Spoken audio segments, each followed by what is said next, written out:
యెషయా గ్రంథము 53వ అధ్యాయము 5వ వచనము మరియు మత్తయి సువార్త 27వ అధ్యాయము 26వ వచనాన్ని ఆధారం చేసుకొని అంశము గాయపరచబడిన సేవకుడు. మనం తెలుసుకోగలుగుతూ ఉన్నాము, యేసుక్రీస్తు యొక్క శ్రమలు లేక శ్రమ అనుభవాలు లేక యేసుక్రీస్తు తాను మానవాళి కోసము గాయపరచబడము, తాను అపహాసము పొందడము, తిరస్కరింపబడము, విసర్జింపబడము, గుర్తింపు లేనివాడిగా ఉండడం అనేది దేవుని యొక్క అనాది సంకల్పంలో భాగంగా జరిగింది, కానీ అది యాదృచ్ఛికము ఏమాత్రము కాదు. అందుకని యేసుక్రీస్తు యొక్క శ్రమలు అనేవి ఒక నిబంధన కలిగి, ఒక పర్పస్, ఒక ఉద్దేశం కలిగి, ఒక మహిమపూర్ణ ఒక మహిమ కలిగి యేసు ప్రభువు మానవాళి అనుభవిస్తున్న అన్ని శ్రమలు వాటన్ని అనుభవాల గుండా వెళ్ళి ఉన్నాడు అనే విషయాన్ని మనం తెలుసుకోగలుగుతూ ఉన్నాం. అదేవిధంగా యేసుక్రీస్తులో మన యొక్క స్వాతంత్రము, యేసుక్రీస్తులో మనము క్షమించబడినాము, యేసుక్రీస్తులో మనము స్వస్థపరచబడినాము, యేసుక్రీస్తులో మనము విమోచింపబడినాం అనే సత్యాన్ని మనము తెలుసుకోగలిగిన వారముగా ఉంటా ఉన్నాం. అంత మాత్రమే కాకుండా దేవుని యొక్క అనాది సంకల్పంలో యెషయా ప్రవక్త ప్రవచించిన ప్రవచనం ప్రకారము 53వ అధ్యాయము 5వ వచనంలో మన అతిక్రమక్రియలను బట్టి అతడు గాయపరచబడెను, మన దోషములు బట్టి నలుగగొట్టబడెను, మన సమాధానార్థమైన శిక్ష అతని మీద పడెను, అతడు పొందిన దెబ్బల చేత మనకు స్వస్థత కలుగుచున్నది. యెషయా గ్రంథము 53వ అధ్యాయము 5వ వచనంలోని మొదటి భాగము ఈరోజు మన ధ్యానాంశం. అనగా మన అతిక్రమ క్రియలను బట్టి అతడు గాయపరచబడను. యెషయా ప్రవక్త ప్రవచిస్తూ ఉన్నాడు, మన కోసము మన నిమిత్తము దేవుడు పంపించిన సేవకుడు గాయపరచబడిన సేవకుడు. ఈ విషయాన్ని మత్తయి రాసిన సువార్త లేక మత్తయి సువార్త 27వ అధ్యాయము 26వ వచనంలో ఈ విధంగా ఉంది. అప్పుడు అతడు అనగా పిలాతు వారు కోరుకున్నట్టు, అనగా ఇశ్రాయేలు జనాంగం కోరుకున్నట్టు బరబ్బను వారికి విడుదల చేసి, అనగా హంతకుడు మరియు రోమీలకి వ్యతిరేకంగా ప్రజల్ని కూడా హింసలు పెడుతూ అప్పుడున్న విప్లవకారుడు బరబ్బను విడుదల చేయమని ఇశ్రాయేలు జనాంగం కోరుకుంది. యేసును కొరడాల్లో కొట్టించి సిలువు వేయ అప్పగించాను. యేసుని కొరడాలతో కొట్టించమని ఇశ్రాయేలు జనాంగము, అన్యుడైన మరియు రోమన్ ఒక ఆఫీసర్ పొంటియస్ పైలట్ పిలాతును ఇశ్రాయేలు జనాంగము కోరింది యేసును కొరడాలతో కొట్టించి సిలువ వేయ అప్పగింపవాలనని ఇశ్రాయేలు జనాంగం కోరుకుంది. కనుక యెషయా ప్రవక్త ప్రవచించిన ప్రకారము గాయపరచబడిన సేవకుడు ఇశ్రాయేలు జనాంగం నిమిత్తము తన శరీరము అనేది నలగొట్టబడింది. యేసును కొరడాలతో కొట్టి తన శరీరాన్ని చీల్చబడింది. ఎందుకోసము? యేసు యొక్క గాయములలో మనకి స్వస్థత ఉంది. ఎందుకోసము? శ్రమను అనుభవించిన విజయుడిగా క్రీస్తు యేసు ఉన్నాడు. ఎందుకోసము? విజయులు అవ్వడానికి శ్రమను ఖచ్చితంగా అనుభవించాల్సిన అవసరం అనేది ఉంది అనే విషయాన్ని మనము తెలుసుకోగలిగిన వారముగా ఉంటా ఉన్నాం. మనం చూసినట్టయితే ఆది కాండం నుంచి ప్రవక్త అయిన జకరియా వరకు కూడా మన కోసము ఒక సేవకుడు సిద్ధపడి ఉన్నాడు. మన అందరి శిక్షా విధి అయి తాను శిక్ష పొందుటకు ఒక సేవకుడిని దేవుడు ఉద్దేశపరిచి ఉంచినాడని ఆది కాండం నుంచి కూడా మనము చూడగలుగుతూ ఉంటాం. ఆది కాండము 3వ అధ్యాయము 15వ వచనంలో మనకు తెలియజేయబడతా ఉంది. అది నిన్ను తల మీద కొట్టును, నీవు దాని మడిమ మీద కొట్టుదవు అని చెప్పాను. సో 15వ వచనంలో he will crush your head and you will strike his heel. So మనకి తెలియజేయబడుతూ ఉంది ఏంటంటే, ఈ క్రష్ అనే హీబ్రూ ఒక పదంకి షుఫ్. ఈ షుఫ్ అని అంటే బ్రూజ్ ఆర్ క్రష్. అందుకని యేసుక్రీస్తు యొక్క శరీరం అనేది చీల్చబడింది. కానీ యేసుక్రీస్తు ఏం చేశాడు? అపవాది యొక్క తలను చితగ్గొట్టాడు. అనగా యేసుక్రీస్తు శ్రమను అనుభవించి, యేసుక్రీస్తు మానవాళికి ఒక విమోచనకర్తగా ఉండి ఉన్నాడు. సో ఈ శ్రమ లేక గాయాలు అనేవి మానవాళి యొక్క శ్రమను లేక మానవాళి యొక్క విజయానికి ముందు ఆరంభంగా ఈ శ్రమలు అనేవి సూచింపబడతా ఉన్నాయి. సో యేసుక్రీస్తు యొక్క గాయాలలో అపవాది యొక్క దెబ్బను మనం చూడగలుగుతూ ఉన్నాము. కానీ యేసుక్రీస్తు అపవాది యొక్క దెబ్బను భరించి తన మరణ పునరుద్ధాలలో అపవాది యొక్క శక్తిని లయం చేసి ఉన్నాడు. అందుకని ఈ విషయం మనకి గలతీయులకు రాసిన పత్రిక 3వ అధ్యాయం 13వ వచనము, అదేవిధంగా కొలస్సీయులకు రాసిన పత్రిక 2వ అధ్యాయం 15వ వచనంలో మనకి పౌలు తెలియజేస్తూ ఉన్నాడు. సో 13-14 వచనాలు గలతీయులకు రాసిన పత్రిక 3వ అధ్యాయంలో మనం చూస్తూ ఉన్నాము. ఆత్మను గూర్చిన వాగ్దానము విశ్వాసం వలన మనకు లభించినట్లు అబ్రహాము పొందిన ఆశీర్వచనము క్రీస్తు యేసు ద్వారా అన్యజనులకు కలుగుటకై క్రీస్తు మన కోసము శాపమై మనలను ధర్మశాస్త్రం యొక్క శాపము నుండి విమోచించెను. ఇందును గూర్చి మాను మీద వేలాడిన ప్రతి వాడును శాపగ్రస్తుడు అని వ్రాయబడి ఉన్నది. అలాగే మనం చూస్తూ ఉన్నాం కొలస్సీయులకు రాసిన పత్రిక 2వ అధ్యాయము 14, 13, 14, 15 వచనాల్లో, మరియు అపరాధముల వలనను శరీరమందు సున్నతి పొందక యుండుట వలనను మీరు మృతులై ఉండగా దేవుడు వ్రాతరూపకమైన ఆజ్ఞల వలన మన మీద రుణములుగాను మనకు విరోధములుగాను నుండిన పత్రములను మేకులతో సిలువకు కట్టి దాని మీద చేతి వ్రాతను తుడిచివేసి మనకు అడ్డముగా లేకుండా దానిని ఎత్తివేసి మన అపరాధములన్నిటిని క్షమించి ఆయనలో కూడా మిమ్మును జీవింపజేశాను. ఆయన ప్రధానులను అధికారులను నిరాదాయులుగా చేసి సిలువ చేత జయోత్సాహంతో వారిని పట్టి తెచ్చి బాహాటముగా వేడుక కనపరచను. సో మనకి తెలియజేయబడుతూ ఉంది లేవీయులకు రాసిన లేవియకాండము 17వ అధ్యాయంలో 11వ వచనంలో, రక్తము దేహమునకు ప్రాణము, మీ నిమిత్తము ప్రాయశ్చిత్తము చేయునట్లు బలిపీఠం మీద పోయుటకై దానిని మీకు ఇచ్చితిని. రక్తము దానిలోనున్న ప్రాణమును బట్టియే ప్రాయశ్చిత్తము చేయును. సో యెషయా ప్రవక్త ప్రవచించిన ప్రకారము మన కోసము గాయపరచబడిన సేవకుడు ఎందు నిమిత్తం మన కోసం గాయపరచబడినాడు అని అంటే మన విమోచన కోసమై, మన రక్షణార్థమై. అందుకనే పేతురు తెలియజేస్తూ ఉంటాడు మొదటి పత్రిక 2వ అధ్యాయము 24వ వచనంలో, ఆయన పొందిన దెబ్బల చేత మనము స్వస్థత పొందితిమి అని చెప్పి పేతురు తెలియజేస్తూ ఉంటాడు. సో యేసు యొక్క శరీరం అనేది చీల్చబడింది. యేసు క్రీస్తు మీద పడిన ప్రతి దెబ్బ, ప్రతి గాయము మానవాళి తాము సంపాదించుకున్న శిక్ష. ఆ శిక్షను యేసుక్రీస్తు తన మీద తాను వాలంటరీగా అంటే ఇష్టపూర్వకంగా తీసుకొని ఉన్నాడు. అబ్రహాము కుమారుడైన ఇస్సాకు ఏ విధంగా బలి అర్పణకు సిద్ధపడి ఏ విధంగా ఆ బలిపీఠం అనేది ఎక్కి ఉన్నాడో, ఆ విధమైన బలి అర్పణకు నెరవేర్పుగా యేసుక్రీస్తు ఇస్సాకుకు మారుగా, ఇస్సాకు కంటే గొప్పగా తను తాను అర్పించుకొని మనందరి కోసం అనగా మానవాళి అందరి కోసము, మానవాళి మీద ఉన్న శాపము, మానవాళి మీద ఉన్న భారము, రోగములు, దుఃఖములు, పాపము వాటన్నిటిని తన మీద వేసుకొని దేవునితో మానవాళికి సంధి కుదిర్చినట్టుగా మనము చూడగలుగుతూ ఉంటాం.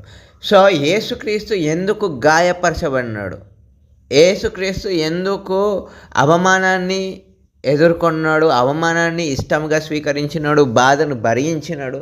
తన శరీరాన్ని చీల్చగొట్టుటకై ఎందుకు తను తాను అర్పించుకొని ఉన్నాడంటే మన అందరినీ కూడా దేవునితో సంధిపరచడానికి.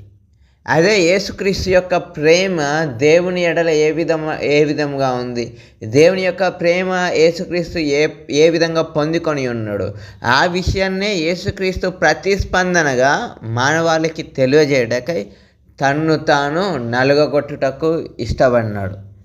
సో శ్రమ ఎందుకు అవసరము? దేవుడు యేసుక్రీస్తు శ్రమ పడకుండా, యేసుక్రీస్తు గాయపరచకుండా మనల్ని అందరినీ కూడా క్షమించి ఉండొచ్చు కదా అనే ప్రశ్న వచ్చినప్పుడు మనకి దేవుని యొక్క పరిశుద్ధతను మనము గుర్తు చేసుకోగలిగిన వారమిగా ఉంటా ఉన్నాం.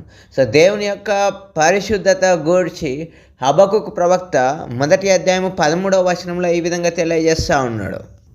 హబక్కుకు 1వ అధ్యాయం 13వ వచనంలో, నీ కనుదృష్టి దుష్టత్వము చూడలేనంత నిష్కలంకమైనదిగా, బాధించువారు చేయు బాధను నీవు దృష్టింపజాలవు కదా. కపట్టులను నీవు చూచియు, దుర్మార్గులు తమ కంటే ఎక్కువ నీతిపరులను నాశనము చేయగా నీవు చూచియు ఎందుకు ఊరుకున్నావు? అందుకంటే పూర్వపు భాగంలో నీ కనుదృష్టి దుష్టత్వము చూడలేనంత నిష్కలంకమైనది కదా. సో దేవుని యొక్క కనులు ఎంత నిష్కలంకముగా ఉండి ఉన్నాయి. మానవాళి యొక్క పాపము మానవాళినంతటినీ తన నుంచి ఏ విధంగా దూరము చేయబడతా ఉన్నాయి అనే విషయాన్ని దేవుడు తన కుమారుని అర్పించుటకై మానవాళికై తన ప్రేమను వెల్లడించాడు. అందుకని ఈ శ్రమను అనుభవించి ఉన్నాడు. దేవుని యొక్క పరిశుద్ధత ఈ పాపమును లేక ఈ శాపమును లేక దుష్టత్వము అన్నిటినీ పెరికివేయడానికే, వాటన్నిటినీ సమూలంగా నాశనం చేయడానికి అపవాదిని తన యొక్క పరిశుద్ధతతో ఏ విధమైన షార్ట్ కట్స్ అనేవి లేకుండా మానవాళి అందరితో సంధి కుదుర్చుటకై, తన ప్రేమను వెల్లడించుటకు, మానవాళి యొక్క పాపమునకు ప్రాయశ్చిత్తంగా యేసుక్రీస్తు గాయపరిచినాడు. ఆయన యొక్క గాయములే మన యొక్క విమోచన, మన యొక్క బాధలు, శ్రమలు, వీటన్నిటికీ విమోచనకర్తగా రక్షణార్థమే యేసుక్రీస్తు ఉన్నాడనే విషయాన్ని మన కోసము ఒక సబ్స్టిట్యూషన్గా, అంటే మనకి మారుగా యేసుక్రీస్తు దేవుని యొక్క ఉగ్రతను తీసుకొని ఇష్టపూర్వకంగా మానవాళి అందరి కోసము ఏ విధమైన సెల్ఫిష్ యాటిట్యూడ్ లేకుండా దేవుని యొక్క ప్రేమను గ్రహించిన వాడే మానవాళి కోసము తాను గాయపరిచినాడు. తన యొక్క గాయములలో నుండే మానవాళికి స్వస్థత అనేది పొందుపరిచినాడు. సో యేసుక్రీస్తు యొక్క ప్రతి ఒక్క దెబ్బ అనేది మనము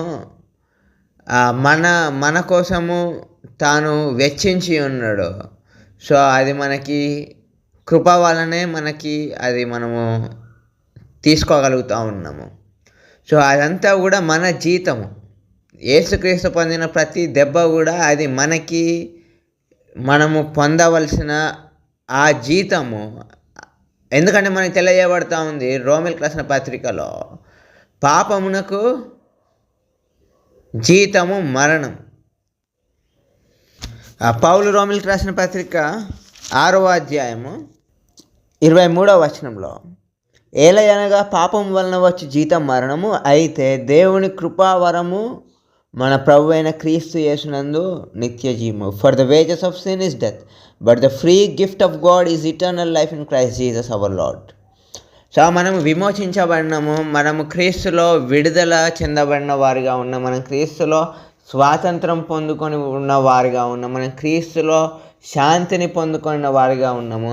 యేసుక్రీస్తు యొక్క బాధ, యేసుక్రీస్తు అనుభవించిన బాధ, యేసుక్రీస్తు అనుభవించిన వేదన, యేసుక్రీస్తు తన శరీరాన్ని చీల్చడం ద్వారా తన రక్తాన్ని ప్రోక్షించినాడు.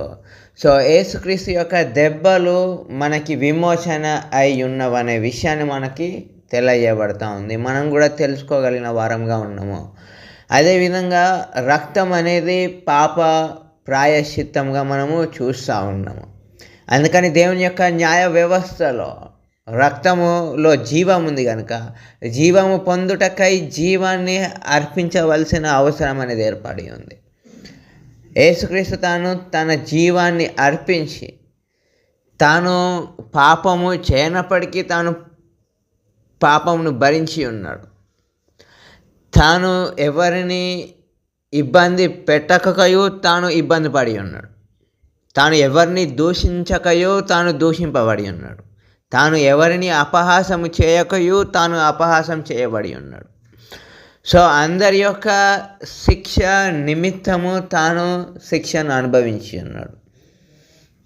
దేవుని యొక్క అనాది సంకల్పము, అనాది ప్రేమ వలన తాను యోహాను సువార్త 1వ అధ్యాయం 29వ వచనంలో మనకు తెలియజేయబడతా ఉంది. మరునాడు యోహాను యేసు తన యొద్దకు రాగా చూచి, ఇదిగో లోక పాపమును మోసుకొని పోవు దేవుని గొర్రెపిల్ల. సో యోహాను తెలియజేస్తూ ఉన్నాడు, ఈ సృష్టి ఆరంభానికి పూర్వం అనగా ఈ భూమి పునాదులు వేయక మునుపు యేసుక్రీస్తు వధింపబడిన గొర్రెపిల్లగా ఉండి ఉన్నాడు అనే విషయాన్ని, అంటే మానవాళి శాపము, భారము, వేదన వీటన్నిటినీ తానే భరించిన వాడిగా ఉన్నాడు. తన వేదన, తన బాధ, తన దుఃఖము, తన యొక్క మరణ పునరుద్ధానము చేత మానవాళి అందరూ విమోచింపబడి రక్షింపబడి దేవుని యొక్క స్వారూప్యంలోకి మరల్చబడినారు. తన యొక్క దెబ్బలు, తన యొక్క వేదనే మనకి స్వస్థత, మనకి విడుదల, మనకి విమోచన, మనకి శాంతి అని మనము తెలుసుకోగలుగుతూ ఉన్నాము. అదేవిధంగా మనకి తెలియజేయబడతా ఉంది, యేసుక్రీస్తు మన పెద్ద అన్నగా, అవర్ ఎల్డర్ బ్రదర్, అంటే మన సోదరుడుగా యేసుక్రీస్తు ఉండి ఉన్నాడనే విషయము మనకి హెబ్రీ గ్రంథకర్త 2వ అధ్యాయము 11వ వచనంలో మనకి తెలియజేస్తూ ఉన్నాడు. పరిశుద్ధపరచు వారికిని పరిశుద్ధపరచబడు వారికిని అందరికీ ఒకటే మూలము. ఈ హేతువు చేతను వారిని సహోదరులని పిలుచుటకు ఆయన సిగ్గుపడక.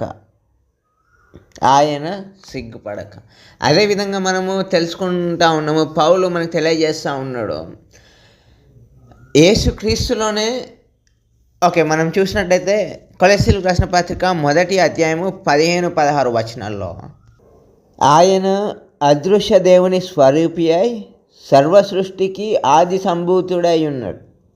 ఏలయనగా ఆకాశం ముందున్నయు భూమి అందున్నవయు దృశ్యమైనవి అదృశ్యమైనవి కానీ అవి సింహాసనములైనను ప్రభుత్వములైనను ప్రధానులైనను అధికారములైనను సర్వమునకు ఆయన యందు సృజింపబడెను.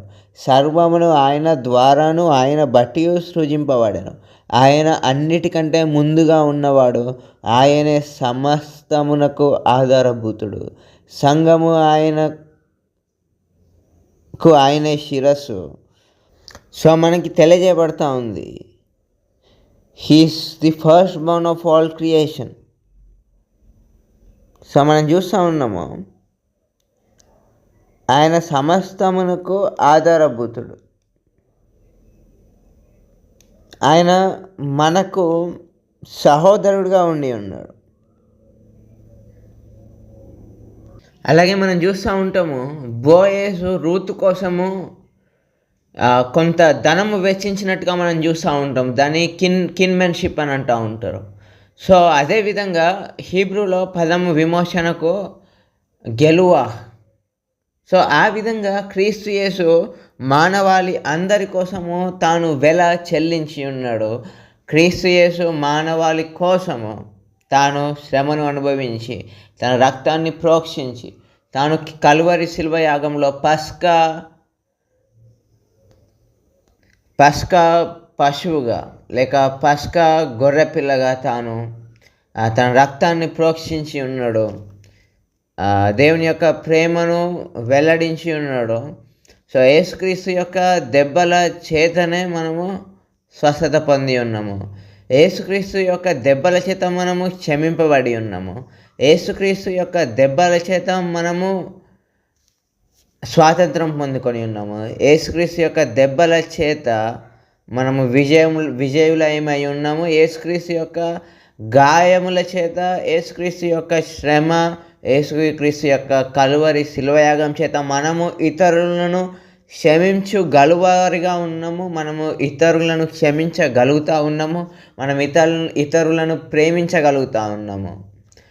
సో యేసుక్రీస్తు గాయపరచబడిన సేవకుడుగా మన కోసము వచ్చి ఉన్నాడు.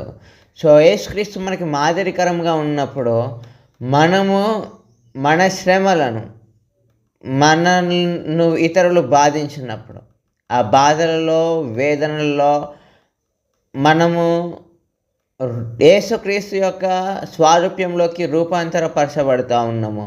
యేసుక్రీస్తు మన కోసము తనకు తానుగా ఇష్టపూర్వకముగా వేదనను స్వీకరించి ఉన్నాడు, బాధను భరించి ఉన్నాడు. తన శరీరాన్ని చీల్చుగొట్టుటకు తాను సిద్ధపరచుకొని ఉన్నాడు.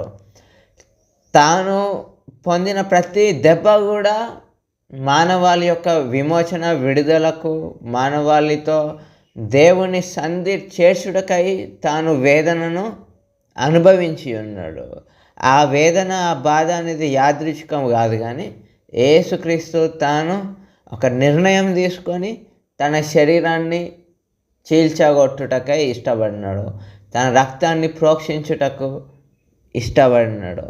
సో దేవుని యొక్క ప్రేమను తాను పొందుకొని ఉన్నాడు కనుక ఆ పరిశుద్ధుడైన దేవుడు మరియు ఈ యొక్క మురికి కూపమైన ఈ లోకంలో నివసిస్తున్న మానవాళిని ఆ పరిశుద్ధత, ఈ పాపభరితమైన లోకమునకు ఒక సంధి కూర్చుటకు తన వేదన, తన బాధ, తన దెబ్బలు అనే ఒక వెల చెల్లించి మనల్ని విమోచించి ఉన్నాడు. సో అందుకోసమే యేసుక్రీస్తు తాను ఇష్టముగా గాయాలను భరించి ఉన్నాడు. మన యొక్క హృదయాలను తెరచుటకై, మన యొక్క మనస్సులు దేవుని వైపు కేంద్రీకరించుటకు, దేవుని యొక్క ఆత్మ మనలో పరిపూర్ణముగా నివసించుటకు, సర్వసత్యంలోకి మనము నడుచుటకు, సర్వసత్యంలో మనము నివసించుటకు ఆయన యొక్క దెబ్బల చేత మనము స్వస్థత పరచబడి ఉన్నాము. అతని యొక్క రక్త ప్రోక్షణలో మనం విమోచింపబడి ఉన్నాము. దేవుని యొక్క ప్రేమ, దేవుని యొక్క పరిశుద్ధత ఎటువంటిదో క్రీస్తు యేసు తన గాయముల చేత మనకి తెలియజేసి ఉన్నాడు.